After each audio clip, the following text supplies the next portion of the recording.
Since practically a toddler, a curious little agitator in Mrs. Preno's 3K, Cochrane-Fountain City Schools has been my everything. My joy, my grief, and my purpose. I wasn't just a student, I went to CFC. And it's been this way for some 15 years now. It might come as a surprise, but man, I'm actually gonna miss this place. Because as the clock strikes midnight, I've come to realize something. These aren't just my classmates, they're my brothers and sisters. Now, siblings can be a headache, as most should know. One minute, you're fighting over the most imbecile nonsense. Actually. The next minute, you're best friends. Oh wait, never mind, back to bickering. But at the end of the day, they're your family, and you love your family. I haven't always been the most outgoing, but I first want my classmates to know that they have given me the best childhood I could hope for, and CFC has always kept me company. But what would us bumbling band of teenagers be without our faculty? If we're the kids, then truly they are our proverbial parents.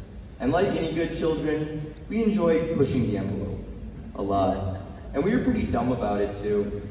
Way back in Mrs. Farron's English class, good old middle school, many of us decided it would be funny to conference call each other in the same room, knowingly rebelling against the teacher's orders to work on our essays. Imagine that. We're just having fun, man. After chronically ignoring her, to our surprise, the principal was called down. But we learned, and that's the key. Nobody likes getting in trouble, but when the principal is your pal, you tend to listen. Thanks, Stops. Thanks to all the other zookeepers who taught us to act just a little more civil. And I firmly believe that solid communities are essential for a prosperous society. And I think CFC agrees. When Fountain City flooded just 1 month ago, we rallied. With mere 20 minutes notice, we gathered a third of the high school and went sandbagging. All I can say is, where other than CFC? We have a great community because we're a small community. I personally know every other graduate on this floor. We have about 40. I'm excited for UW Madison in the fall, especially with two of my closest friends, Wes and Braylon, attending it with me. Although that's only 2 out of over 35,000 undergraduate enrollment. How am I supposed to know them all? But around here, you can say with certainty that the entire community has each other's back. Admittedly, I've taken what we have for granted, but now I want to say thank you to all the friends and neighbors who make this community so great. And at a personal level, I'd like to recognize my parents, the literal ones this time. As the Apostle Paul wrote in 1 Corinthians, love is patient, love is kind.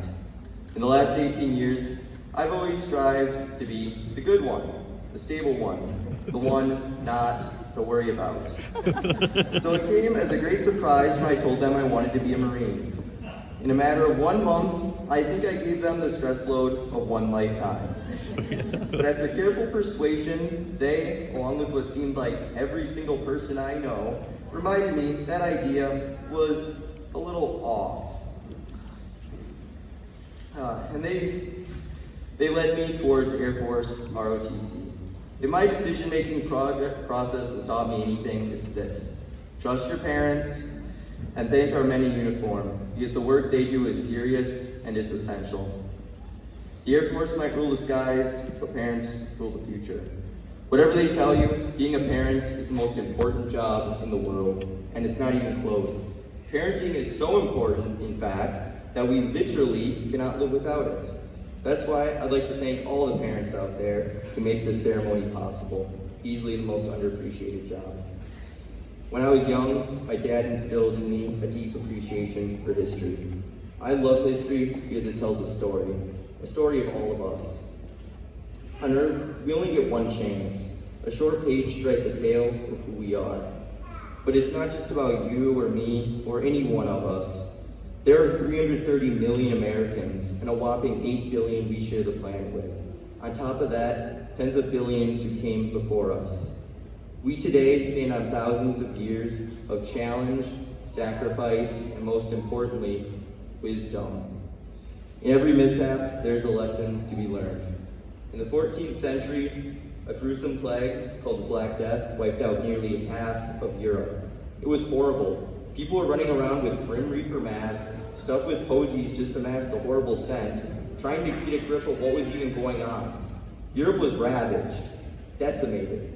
But from the struggle emerged newfound appreciation for life, classical arts, and a renaissance. We so often don't appreciate what we have until it's gone. There's a certain song that says it well. You only need the light when it's burning low, only miss the sun when it starts to snow, only know you love her when you let her go. But it doesn't have to be like that. Please, don't wait to tell someone you appreciate them, and never forget that without the wisdom and sacrifice of the past, there could be no future. CFC might not be a perfect school, but it's our school.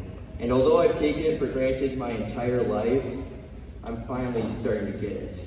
We've got the Ag Olympics, elementary track meets, and even Rocket Day. We love our little traditions because through all the confusion of life, they give us meaning. Thank you, CFC, and remember, it's always a great day to be a pirate.